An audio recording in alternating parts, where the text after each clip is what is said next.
खैर साहब, 30 अप्रैल की तारीख आ चुकी है। पीपल्स पार्टी क्या समझती है कि अब इंतखाबात ही की तरफ जाना चाहिए बजाय इसके कि कोई भी डिले हो, कोई और बात हो? शहज़ेब साहब, हमारी पहले से पूरी कोशिश थी कि ये जो असेंबलियां हैं ये अपनी मुद्दत पूरी करें। जिस तरह पिछली असेंबलियों ने अपनी मुद्दत पूरी की, तो हमारे मुल्क में एक डेमोक्रेटिक कंटिन्यूएशन की या असेंबलियों की मुद्दत पूरी करने का एक रिवाज शुरू हुआ था। ये भी डेमोक्रेटिक कंसोलिडेशन का एक बड़ा जरिया है। हमारी पूरी कोशिश और काविश के बावजूद खान साहब ने कभी इस्तीफे दिए, कभी असेंबलियां तोड़ी।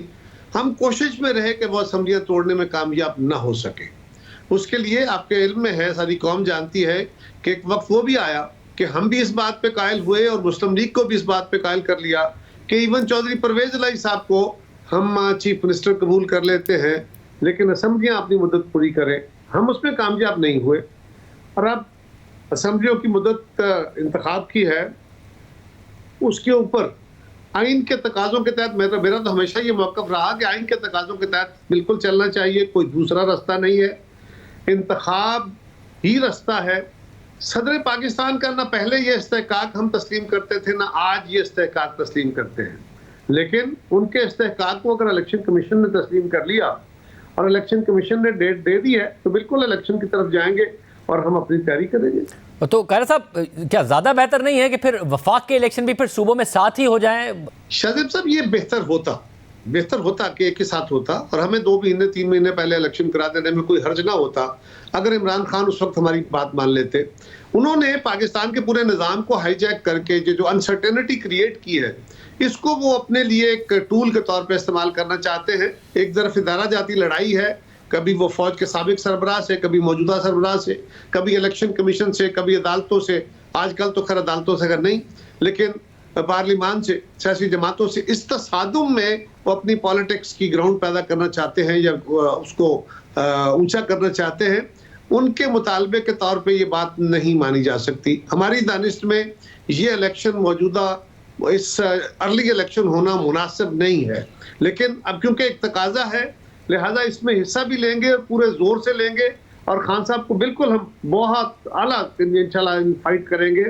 लेकिन हमारी दानिश में ये इलेक्शन का मुनासिब वक्त नहीं है और बाकी इलेक्शन अपने मुद्दत पे होना चाहिए। हम इसके लिए कायल नहीं। वैसे अगर पंजाब में इमरान खान साहब जीत जाते हैं तो उसके बाद मरकज में आप लोग उन्हें कैसे हरा पाएंगे? एक हवा चल जाएगी तो फिर आप लोगों को क्या फ़ायदा होना है इस सारे के सारे सिनेरियो में? जब इन्फ्लेशन भी ज़्यादा, पंजाब में भी उनकी हुकूमत, तो बेहतर नहीं है कि मुल्क में फिर इस्तेहकाम तो नहीं आएगा कि एक ही साथ इलेक्शन हो जाए?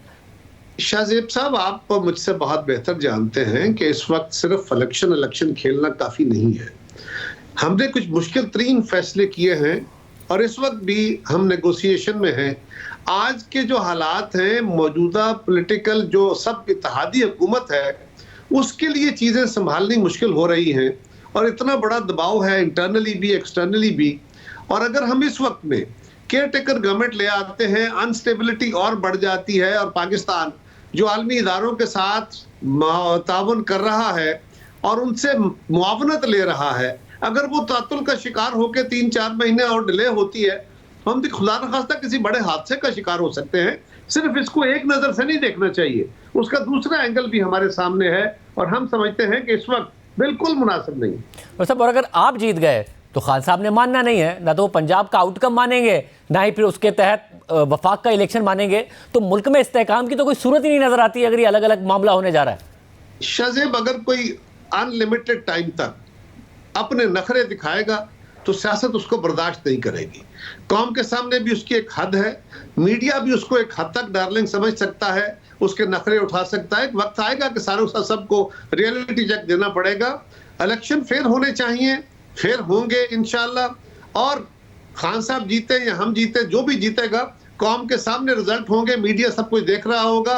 उसके बाद भी अगर किसी ने अनस्टेबल करना चाहा तो फिर मैं हमेशा कहा करता हूं कि निज़ाम एक हद तक फ्लेक्सिबल होता एक इलास्टिक लिमिट आ जाती है। उससे बियॉन्ड एक तिनका भी फिर वक्त वो ले आता है कि सिस्टम आपको उठा के बाहर फेंक देता है। मगर साहब, अगर आप लोगों ने जब उन्हें उठा के वैसे बाहर फेंका और ज़ाहिर पार्लियामेंट के जरिए फेंका, तो आपका उनकी इकोनॉमिक कारकर्दगी और महंगाई का बयानिया था, वो तो बयानिया उल्टा पड़ गया है। ज़ाहिर है बहुत बुरी कारकर्दगी है, महंगाई बहुत ज़्यादा है। इसहाक डार साहब ने जो दावे किए थे वो नहीं सही साबित हुए हैं। तो आप लोगों के पास क्या है इलेक्शन लड़ने के लिए? शाहज़ेब, हमें हकायक कौम के सामने रखने चाहिए। ये बात दुरुस्त है कि हमारे दौर में बहुत महंगाई हुई, लेकिन क्या ये बात दुरुस्त नहीं है कि सारी दुनिया में महंगाई हुई है?